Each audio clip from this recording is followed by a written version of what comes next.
1971, Lelia Ravelo, Felicita Núñez, Laura Garcia, and other Chicana Latina students from San Diego State University, SDSU, formed the first all-women's Chicana theater group, El Teatro de las Chicanas. Unique for its voice and focus, Teatro de las Chicanas changed the Chicana Latina image through their performances, which focus on women's struggles in society as a whole and within the Chicano movement of the 60s and 70s. Laura Garcia, another woman, had been members of the other Chicano theater group in SDSU, Teatro Mestizo. However, the Teatro was almost a direct copy of the most popular Chicano theater group, El Teatro Campesino. The issues with these theater groups were the lack and inability of a female voice, male dominance and inequality in the theater's productions, and the stereotypical portrayals of women in the productions. El Teatro Campesino was the first Teatro Chicano organized and directed by Luis Valdez during the farm workers movement. The plays, also known as actos, focus on workers' struggles and later on expanded into Chicano issues in general. However, the Chicana stories weren't portrayed in the actos or even acknowledged within the Teatro. It was extremely difficult and intimidating for the women to voice their opinion in a male-dominated setting. Socorro Valdez, a member of El Teatro Campesino, was incapable of confronting Valdez because of the age difference. She said, "He was much older than me and had more life experience, but he didn't have the female experience." Gender issues were also considered taboo and the unspeakable contradiction in the Chicano movement. A discussion of gender issues was given very low priority in El Teatro Campesino.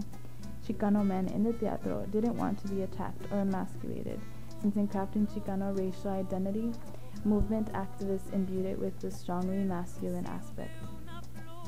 Chicano activists assigned racial significance to family roles, such that being a good Chicano also meant being a strong husband or dutiful wife.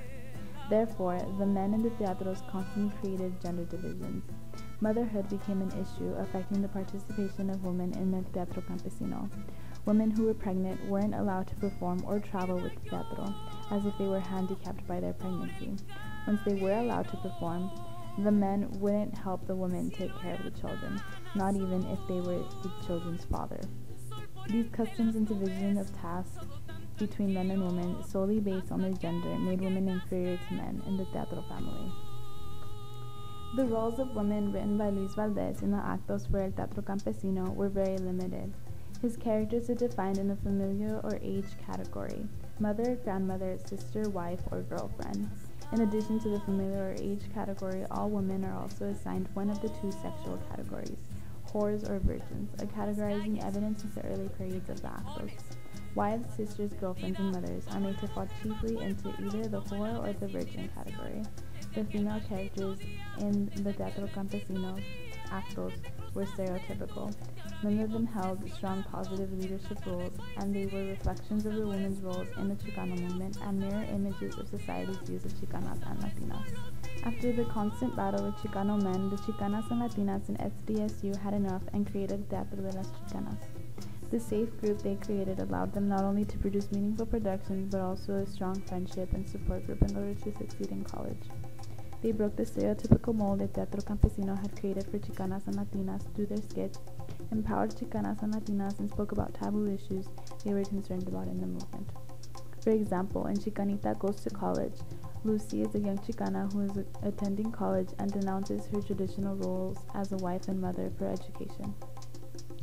Lucy also faces racism from professors and sexism from fellow Chicanos in the college's Movimiento Estudiantil Chicano Aztlán Mecha program. However, she never gives up and continues going to school. In another skit called Bronca, the women sing about the male domination and machismo they dealt with in Mecha and the Chicano movement. In both these actos, the women in El Teatro de las Chicanas empower the Latina Chicana instead of demonizing or stereotyping her. The issues that were mentioned were relatable to those of other Chicanas and Latinas as well. Throughout the years after the Teatro was founded, the members changed since they graduated after their senior year, and the name changed to Teatro Laboral in 1975 and then to Teatro Raíces in 1979. However, the group continued to be by Chicanas for Chicanas. The actos remained true to the core values set by the founders of Teatro de las Chicanas, and their voices continued to be heard.